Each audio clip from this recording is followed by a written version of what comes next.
Yo guys, what's going on? I'm Tim Kelly. This is The Real Sports Talk. Thank you for tuning in. The San Antonio Spurs just finished off a 4-game sweep of the Los Angeles Lakers in the first round by defeating them 103-82. Dwight Howard gets ejected, and it's kind of a fitting way for a season that, yes, they rallied in the second half to make the playoffs, but in the scheme of things was a complete failure based off of the expectations that you had at the beginning of the year. It's kind of a fitting way for the season to end because, I mean, again, people are talking about the Lakers. They looked at, on paper, Kobe Bryant, Hall of Famer, one of the top 15 players of all time. Dwight Howard, future Hall of Famer, on pace to be a Hall of Famer. I guess I wouldn't say it's a lock yet, but he was on pace to be a Hall of Famer. Best center in the game. I thought coming into the season he was a top 5 player in the game. He certainly didn't play like it this year. Steve Nash, yeah, he's 39, but he's a future Hall of Famer. He's one of the most consistent shooters,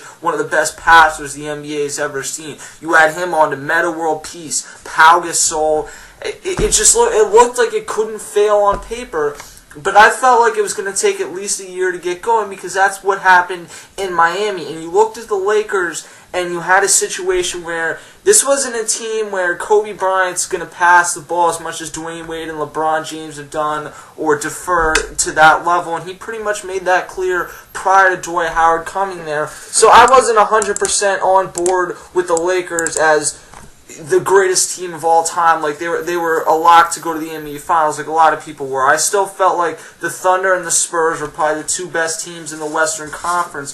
But I talked prior to this year with Brian Geltzeiler of HoopsCritic.com, and I talked with him, and I trust his opinion quite a bit, and he told me it was very hard to imagine a situation where this Lakers team was not going to be right there at the end of the season. And they fooled us all. Dwight Howard was extremely disappointing this year. Kobe Bryant in the first half of the year was played selfish this entire season. Kobe Bryant did not play enough defense, and he was more efficient this year. He passed the ball better in the second half. I'll give credit where credit's due, but people want to act like Kobe Bryant was the victim here this season, when in reality, for a lot of the season, he was part of the problem. He did not play good enough defense, and that's the bottom line. Pau Gasol had injury problems. Steve Nash never really got in a groove. He had injury problems, and quite honestly, I think at this point, bringing in Steve Nash, it wasn't the right move. He didn't fit in with this team because he didn't have the chance to have the ball in his hand and create enough, because a lot of the times Kobe Bryant would end up having the ball in his hand. So as far as this series, the Lakers had all the hype coming into this year. The Spurs didn't. And again, the Spurs walk away from this series as the team that's going on. Greg Popovich, Tim Duncan, Tony Parker, Manu Ginobili, they're moving on. And it's key for this team because this is a veteran team that in between series you want to see get some rest. And we even saw late in this game, Tim Duncan's on the bench, Tony Parker's on the bench. They combined tonight for 34 points. You got 13 from Kawhi Leonard, 13 from DeJuan Blair, Gary Neal at 11. And people forget how good the Spurs are besides Tony Parker, Tim Duncan, and Manu Ginobili, because you're getting contributions from Kawhi Leonard, DeJuan Blair, Gary Neal, Danny Green. I mean, it really is a complete team out there in San Antonio. I continue to believe that Greg Popovich is the best coach in the NBA right now and has been for quite a while.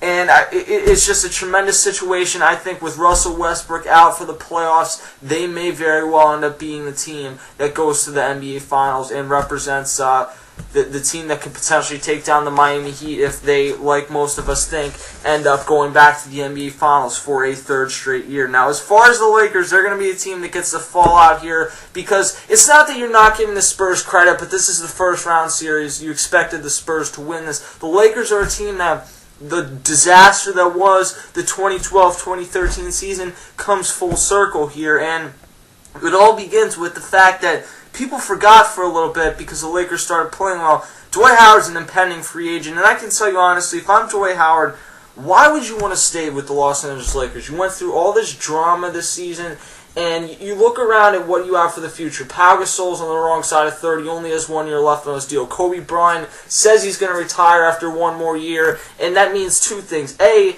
you're not going to have another star with you, but B, you have to play one more year with Kobe Bryant, and Pau Gasol and him just never really gelled all together, not only on the court but in the locker room. So you have that dynamic to work with. You have the fact that Mike D'Antoni was never really the right situation. He was never the number one guy that they wanted, and then there they wanted Phil Jackson back, and Phil Jackson wanted too much, so they decided to go with Mike D'Antoni, who put together a system that did not work well with Dwight Howard's strengths. It did not work well doing the pick and roll.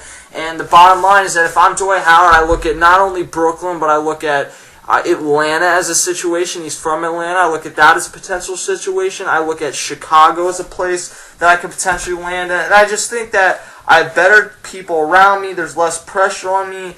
And those are the situations that make the most sense for Dwight Howard. I think he is gone from LA. I think we saw his final game, and it was a disastrous season. I used to be a huge Dwight Howard fan in Orlando, and the bottom line is that he needs to get his act together, because not only has he become just really a douche, that's what Dwight Howard has become, but he's not producing on the court the same way that he was. And I understand a lot of it has to do with the health problems that he's had with his back and everything. I understand that, but he needs to step his game up and prove why a couple years ago I felt like he was the second or third best player in the game, and I certainly do not look at him in that sense now. As far as Kobe Bryant's future, we'll see if he's able to come back from that Achilles. He's at age 35, says he's going to play one more year. That was prior to the injury.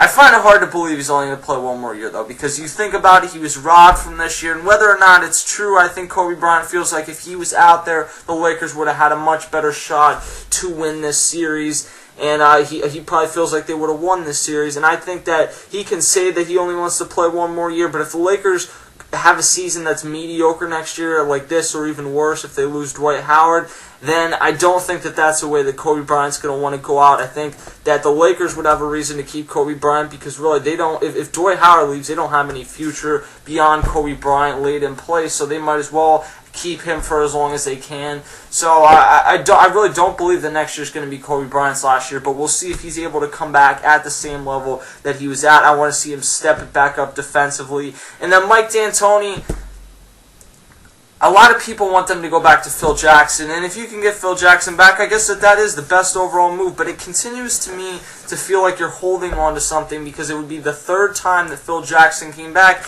and it just feels like to me, at some point, Phil Jackson is not going to be coaching the NBA anymore. You need to have a long-term solution and build the next generation of Lakers, and instead of continuing to reach back for one that, yes, it got you 6 NBA titles, got you to 8 finals appearances, I believe. I believe they had the 6 titles, and then they lost to the Pistons, and they lost to the Celtics. So it got you a ton of appearances, there's no question about it, but it's 2013. It's not the early 2000s anymore, and I think that the Lakers need to begin to build that next generation of this team, and we saw why today, because they get swept. Their season was a complete disaster, and the San Antonio Spurs look like at this point the team to beat in the Western Conference. I'll catch you guys next time.